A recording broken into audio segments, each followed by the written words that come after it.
Hello and welcome to my channel. Well, if you're wondering what this beer is doing back here, La Cerveza Más Fina, it's because we got something I'm going to test out. I have received the final order for this month from Blade Matrix of Rough Ryder knives. Now, as you can see, these are the model numbers. They're older. All of them are older knives, or older ones. Oh, and Sue Chicken sent me a spreadsheet that somebody did. I'll try to put a link in the description or something. That someone did that lists all the Rough Ryder model numbers, how many blades they have, blade material, the year, the model number, the year that model number came out. It's amazing. The only problem I noticed with that spreadsheet was when they numbered the knives. I found this in numbering things from a long time ago. If you number a knife or a video or anything else as 1, and you make more than one video, if you go to sort it later on, you're going to wind up with 1, 2, 200, 20... It's not going to be a numerical sequence. Now, this spreadsheet was obviously sorted by year in ascending order or descending order, but that's one way you can eliminate that. If you go like, I'm going to make 1,000 of these, then you start off with 0001. That's your first number. And then the computer's going to get freaked out. All right, now this is something that is much smaller than I expected it to be, even though I've seen lots of pictures of these, and I think I've seen Tobias mess around with one of these, but this is what's called a mini Scout. Now, here's the normal size Camp King, so you can get an idea. This is their latest Camp King. But you have a really small blade.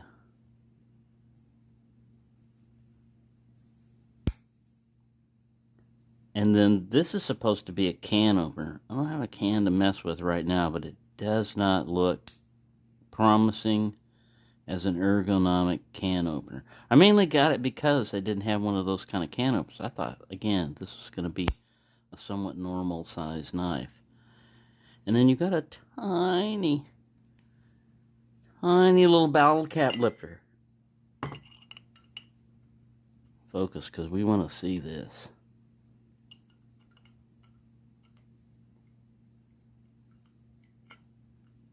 Well, for a Corona, you'd be one thirsty cuss. And you'd probably be cussing. The mouth, yeah, if you're desperate, I got one edge and started to pull up. If you're desperate and patient, you can actually, we got to do it now, we got to prove it. You can actually open it. I haven't modified this can opener.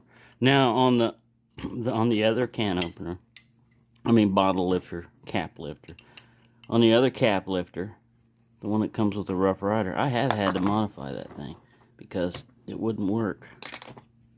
This one, I had to modify it. So there, even though it's tiny little one, this was only like about $5. Sorry, I got to take a sip now. It's the law. You got to take a sip of beer when you open one up. It's a violation of some kind of law, I know. Alright, so that's one. This one is a blue pearl peanut. They take the natural shell, grind and polish away the outer layers, and then inject blue dye. I knew they were injecting dye into it to reveal the beautiful lines of natural pearl and a handle filled with small cracks and imperfections that nature has produced. No two Rough Ryder Ocean Wave Blue Pearl knives will be alike. That's cool. They're going to let you know that you're going to run into some differences. This is a little peanut. They had a trapper and everything else, but I just want to look at it, and I got to say, man, this is done pretty well. Look at that shield. That wasn't listed on one of their... I guess they don't list all their specialty shields that Rough Ryder comes out with, because technically this is a shield too. No, it's an anchor. But yeah, we got a little peanut here. And a very nice colors there. It does remind me of the ocean. And you can see, like they said, there's some, you know, imperfections and stuff, but that's just natural. That's what you get. Nothing perfect. Little nail nick. I gotta cut these videos down because I don't have much memory, once again, in my camera, my videos. And we got the Rough Ryder horseshoe tank stamp with our guy, with our needs medication, needs to get off the medication he's on. Something's going on, probably medication related with that guy. All right, this is a little tiny one, and this knife only cost me $1.49. So I mean, this is how expensive these type of knives can be made if you don't pay humans, I guess. Don't pay them anything. But it's like a little Swiss Army knife. It's a little Rough Ryder copy of an SD Classic. So, just the Rough Ryder script on that one. Let's look at our screwdriver. Some Earl or something on there. Screwdriver tip. Nice pebbly. Let's give it a try. I like these usually better than the crosshatch type of nail file, you know, that looks like a regular file. Because a lot of times those crosshatches are not deep enough. And so you just rub your finger over it and nothing ever happens. Alright. Got a little scissors. Ow, he tried to bite me. Alright, we need something little that we could cut.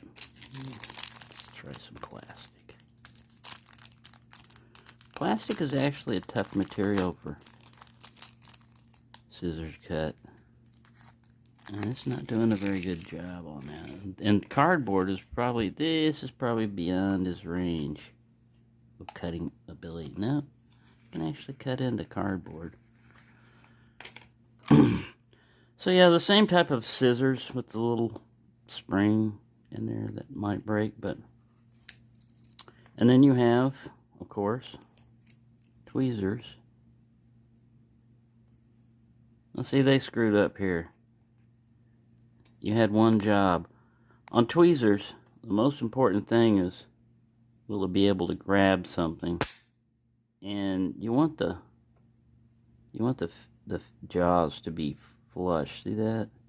I mean, you could still get a long sticker down there, but you're going to lose this much space of getting close to the edge because this is doing nothing but getting in the way. Yeah, that's the difference between a good tweezer and a bad tweezer. And this is a bad tweezer. Not the worst tweezer in the world. Pretty good retention on it. All right, let's look at the toothpick. This is just, yeah, it's going to be a piece of plastic, which is alright. The metal toothpicks tended to cause dental problems. Plastic will at least give before porcelain most of the time. Pretty good retention on that. So yeah, nothing special here. Let's unzoom on this. Because we have one more 336. What is 336? Oh yeah, this is an imitation abalone. Canoe. Regular size, not a miniature. But they did this very well. This really does look like abalone without any defects. So we got a nail nick. Rough Ryder script. Do we have our cowboy? This is someone that I don't think we have him on there. Rough Ryder Sharp Tested Cutlery Company. They got rid of the cowboy and the horse. I mean, he's still on the package. The horse, cowboy. They took his rifle away from him. Violation. And we got a little pin blade. Like I said, I go over these in more detail, but this one was another inexpensive one. So that's the last of my order. Like I said, small knives, small order. These weren't too expensive. I think all in all it was less than $20 for all these knives. And functional bottle cap opener. Imagine that. You would think that's too small. Barely functional. Really could use some more depth. I don't know if that, you'd have to have a really stubby, wide, common screw to get that one in there. It's not going to work on small one. So there you go. Hope you enjoyed that. Thank you for watching, and have a nice day.